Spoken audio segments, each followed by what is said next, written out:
Exceptional talents of the iOS user experience. In this video, we're going to refine the Snacktacular user interface so that it changes to indicate what the user can and cannot do depending on whether or not they posted a given review. If the user has posted the review, they can edit the star rating, review title, and review text. This is indicated with borders and a dark gray background for these interface items, but if you're looking at a review posted by someone else, you can't change a review you didn't write yourself. So we'll remove the border and the gray background to send a visual cue that, hey, as MC Hammer would say, you can't touch this. Now in this video lesson, we'll create an extension to add a border around any user interface object that's all objects that are subclasses of UIView.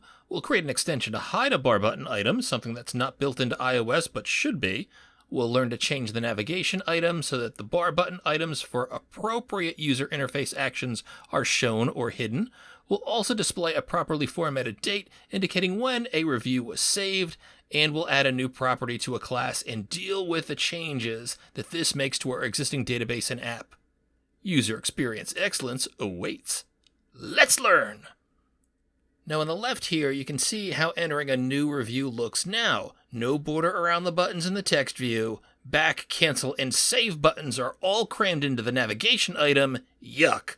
And here's a look at our condition-dependent UI. Entering a new review, well, the navigation item shows cancel and save bar button items, no back button. Click to rate is the label that shows just above the star buttons. Star buttons, title, and review text are all editable, so they have a thin outline around them and a light gray background to indicate that you can change them, and our date is properly updated and formatted. Now, are you looking at a review that you previously posted? Well, this has already been saved, so the save button is changed to update. Now, you do get the same border outlines and background since you can edit your own review, but you also get a delete button down here since you'll be able to delete your own reviews. Now, we'll add the proper showing and hiding of the delete button in this video, but we'll hold off on writing the actual delete code for a future video. And if you're looking at a review posted by someone else, no save or cancel button since you can't save or update a review that you did not post. You do get a back button in the navigation item. There's no border or gray background around the stars, title, and review text since you can't update these and change someone else's review. But notice the click to rate label that's above the stars has changed and it now says posted by with the posting user's email address. Now, my expertise is not in user interface design, but you should learn some great techniques in this video so that if you want to further refine this or other interfaces, you'll be armed with the skill to do so. Now, just a quick look at the logic it'll take to code this UI. First, learning a new technique, we can hide the back button by using this line, self.navigationItem.leftItem supplement back button equals false. Now we've got three circumstances that will influence the look of our app's user interface in the review TableView controller.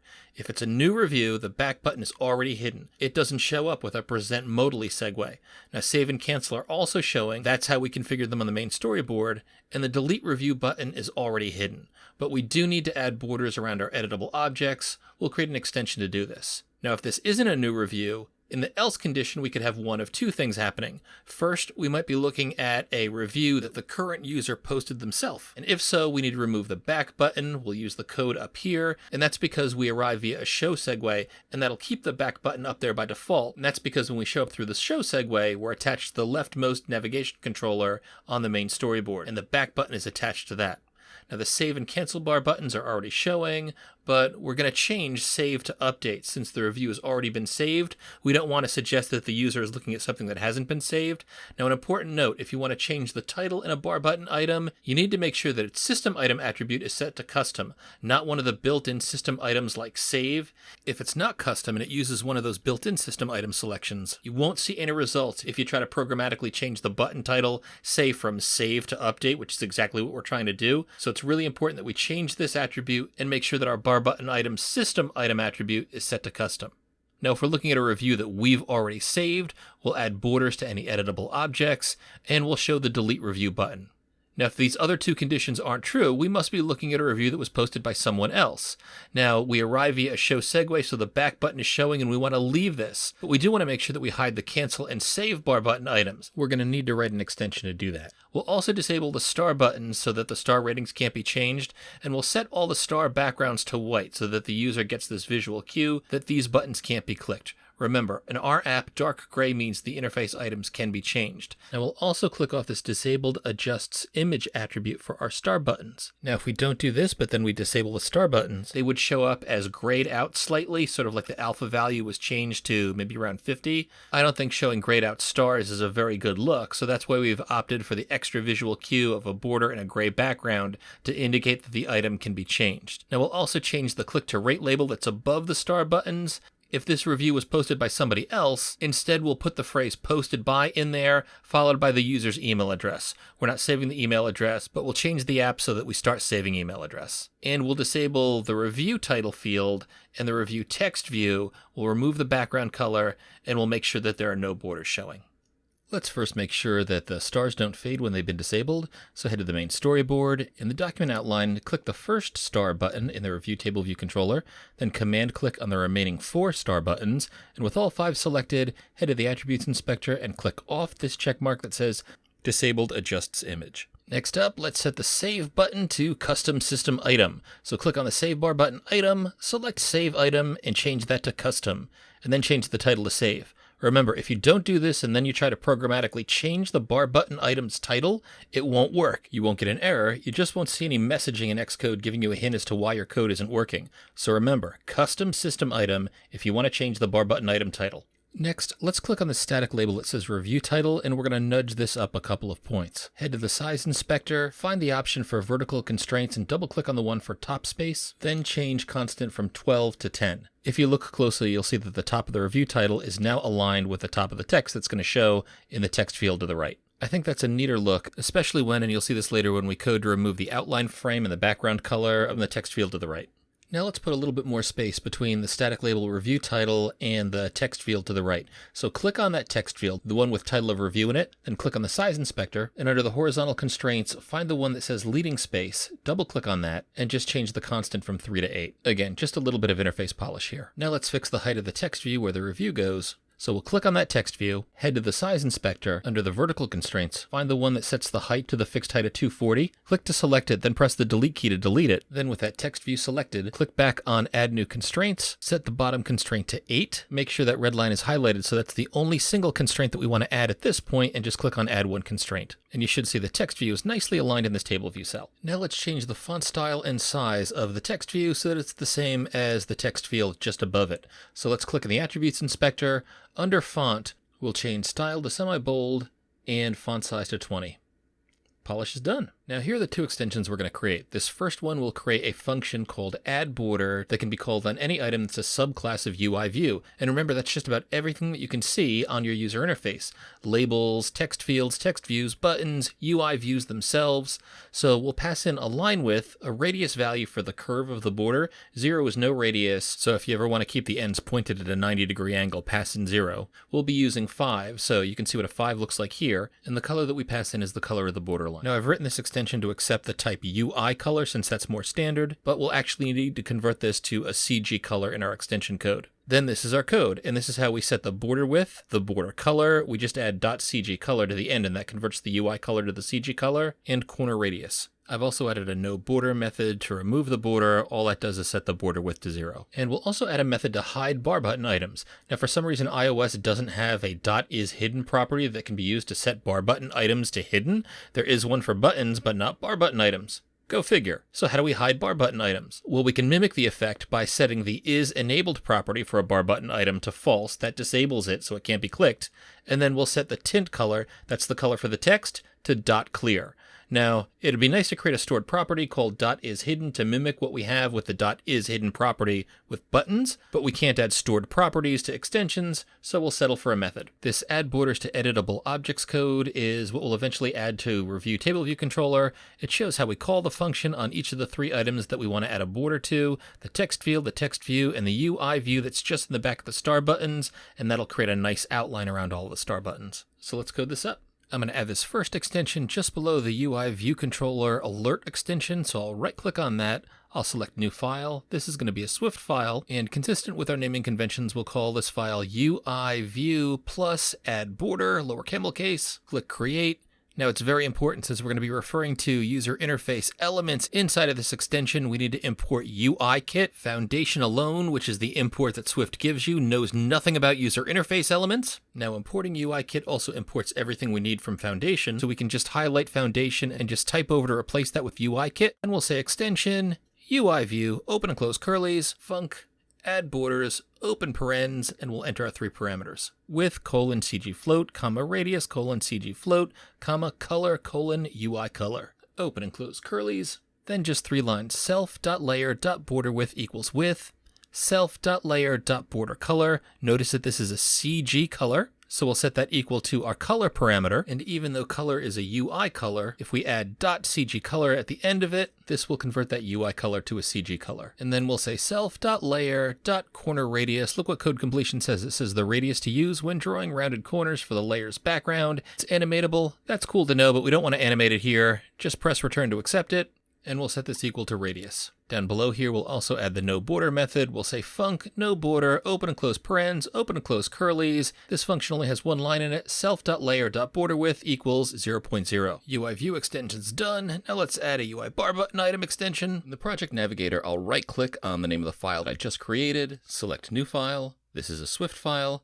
Click next, and we'll name this file UI bar button item, which is the class we're extending, plus hide, which is the method that we're adding. Click create. Change import foundation to import UIKit, then extension, UI bar button item, open and close curlies, and our function is func, hide, open and close parens, no parameters, open and close curlies, and inside we'll say self.isEnabled equals false, and self.tintColor equals .clear. Now the next bit of code is going to be in Review TableView controller, so click on that file, and then we'll head to the update user interface function, and we'll start adding right after the last line in this function. First, we're going to check to see if this is a new review, so we'll say if review.documentID equals empty string, open and close curlies. If this is a new review, that means all of the user interface items that can be edited should have borders around them. So just below the function update from user interface, we're going to write a new function, func add borders to editable objects, open and close parens, pass in no parameters, open and close curlies, and then we'll use one of the extensions we just wrote. So we'll say review title field dot add border,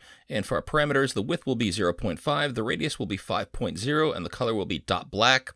Then I'll highlight this line, copy it, I'm going to paste it twice down below, and then we're going to change to the second line so that it changes the border on review text view, and the last one so that it adds a border on buttons background view. Then in between the curlies of the if we just wrote, we'll call add borders to editable objects. Then in this if statement, right after our closing curly, we're going to add our else clause. So we'll say else, open and close curlies. And now we're going to check to see if the user that's logged in is the same user that posted this review. And we'll do that with a statement if review.reviewUserID equals capital auth, and as I start to type this in, code completion is not recognizing Cloud Firestore, and I'm remembering, oh yeah, I didn't import Firebase, so let's go up top, we'll add an import Firebase, then head back down to the troublesome if statement, backspace over auth, it's still not recognizing, so I've got to go ahead and do the build and run trick that I showed you in the previous video. I had an error in this line anyway, it's supposed to be equals equals, not equals. I'll delete the incomplete if statement, build and run.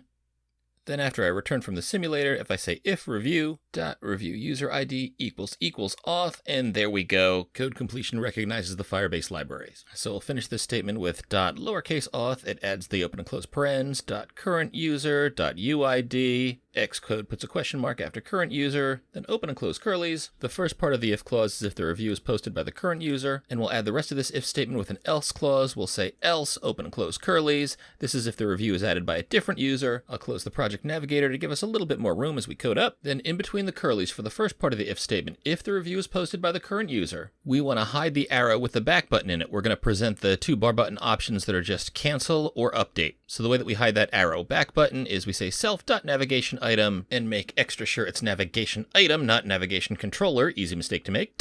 Left item supplement back button. Look what code completion says. It's the Boolean value to indicate whether the left items are displayed in addition to the back button. We'll say equals false. That'll get rid of the back button, but it'll keep the cancel button there. Then we're going to change the title on the save bar button item to update. So we'll say save bar button item dot title equals, and then the string update with an uppercase U. Then we'll call add borders to editable objects because we can edit all of these objects. And we're eventually going to allow the user to delete their own review. So we'll say delete button dot is hidden equals false. We haven't coded deletion yet, but we'll do that in another video.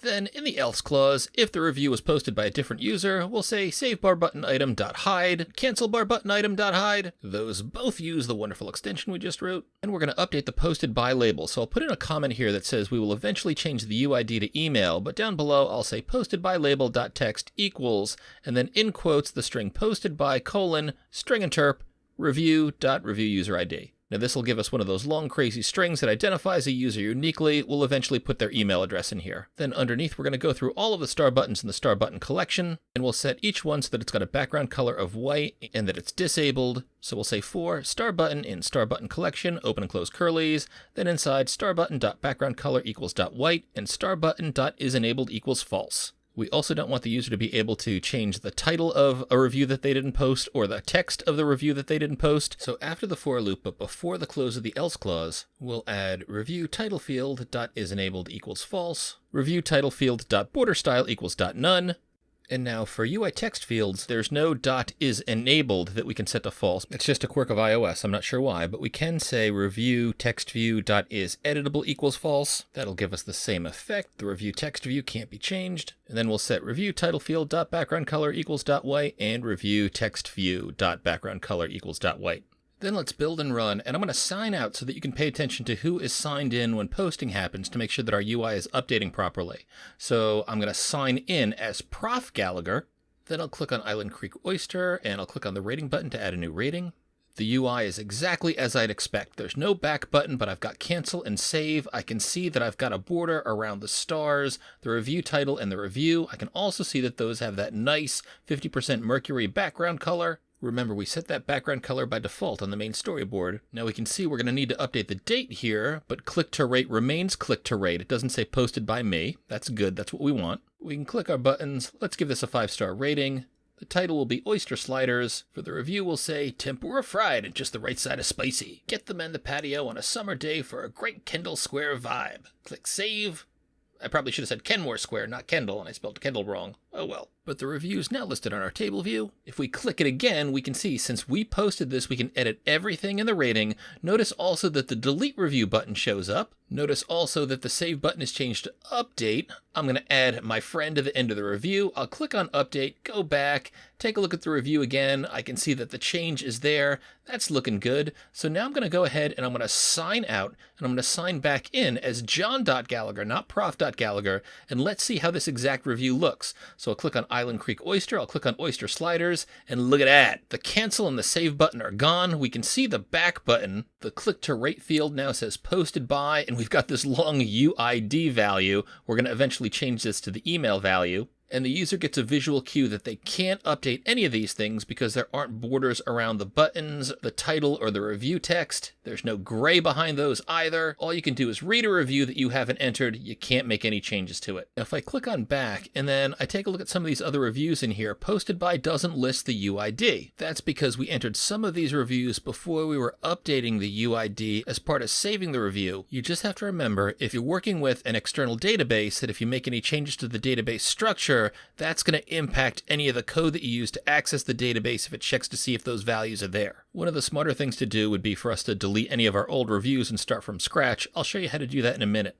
But first, let's get our posted by date label updating properly. We need a date formatter for this, and as we learned in our to-do list in our WeatherGift app, we'll declare this above the start of the class with a private let. This will give us some efficiency advantages, and we'll use a closure to fully initialize the date formatter. So we'll do this by saying private let lower camel case date formatter colon upper camel case date formatter equals open and close curlies. Very important. Make sure that you end the open and close curlies with an open and close parens. That will execute the closure. And if you forget those, your closure initialization won't work properly.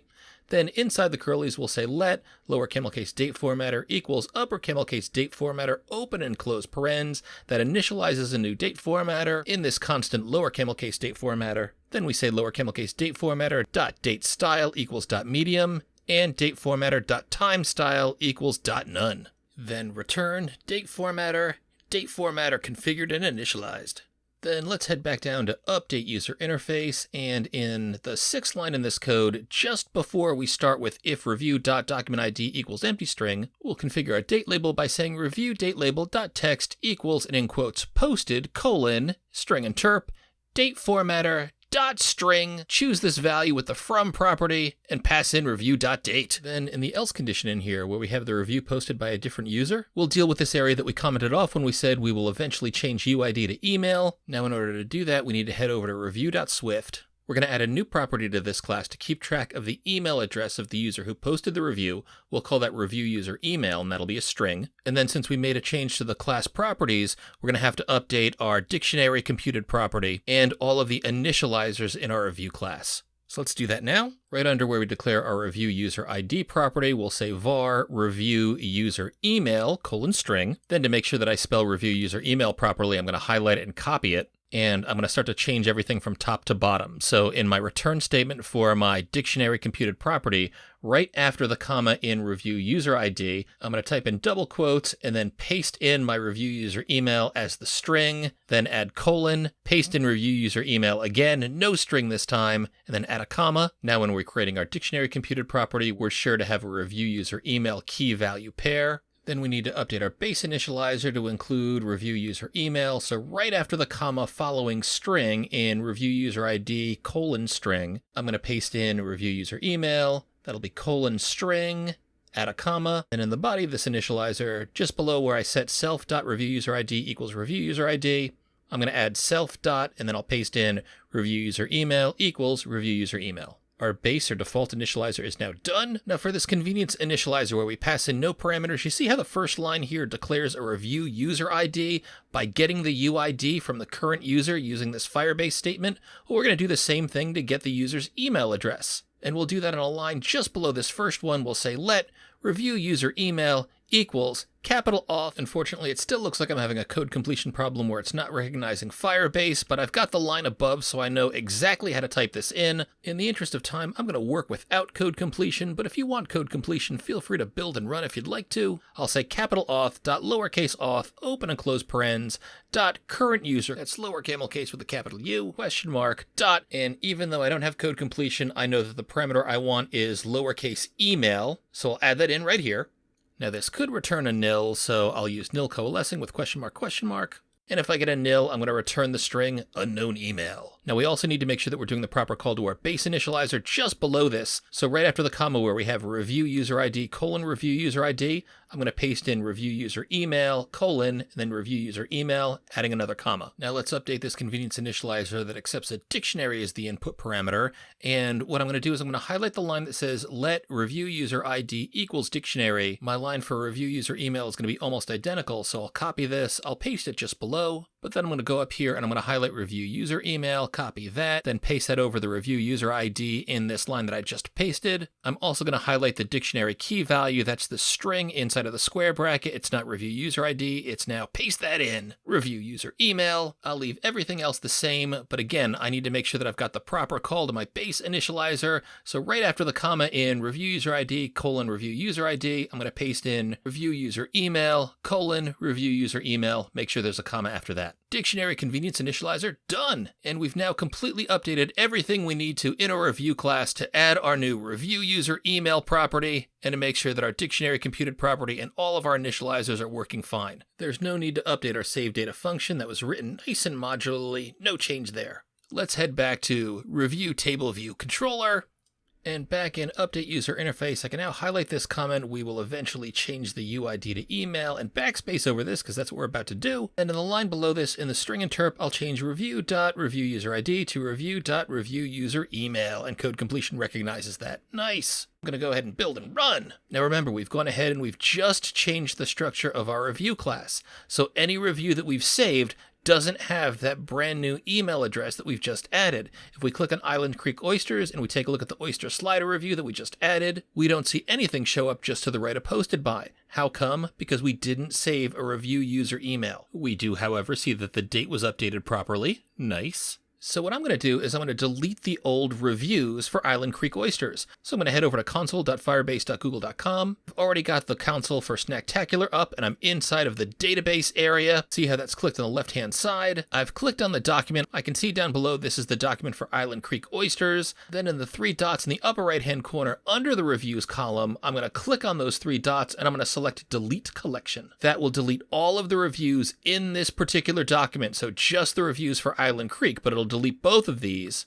I get a big red warning in the Firebase console. It requires me to type in lowercase reviews if I want to confirm this. I will. Then I'll click delete, and the reviews collection is gone. Now again, this only deletes the reviews collection for Island Creek Oysters, but now I can go ahead and enter new reviews from scratch, and each new review that I enter will also record the user's review user email address.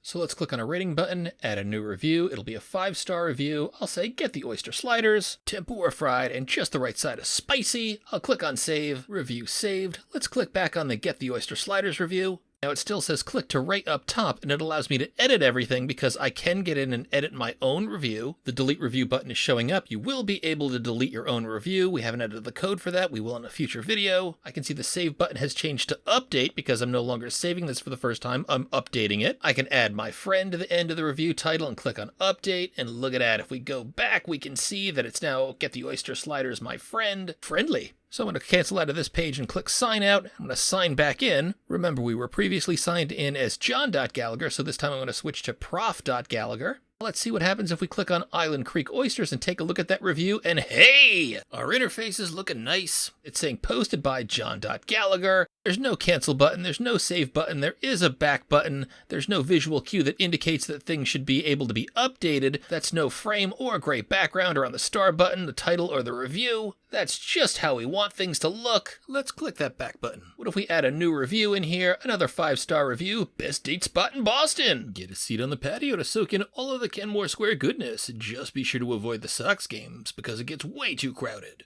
Click to save that. We've got that review. If I click on that particular review, we see I can edit this review. It doesn't say posted by up here. It says click to rate. We can go back, but the one that was posted by the other user shows up and I can't edit that. Perfect. So feel free to explore with some additional user testing. Your interface is starting to look sharp. We got a few more changes to do in the next video. We'll turn off the ability to change any spot once it's been added. But again, feel good about your most professional looking app, Swifter. Keep at it.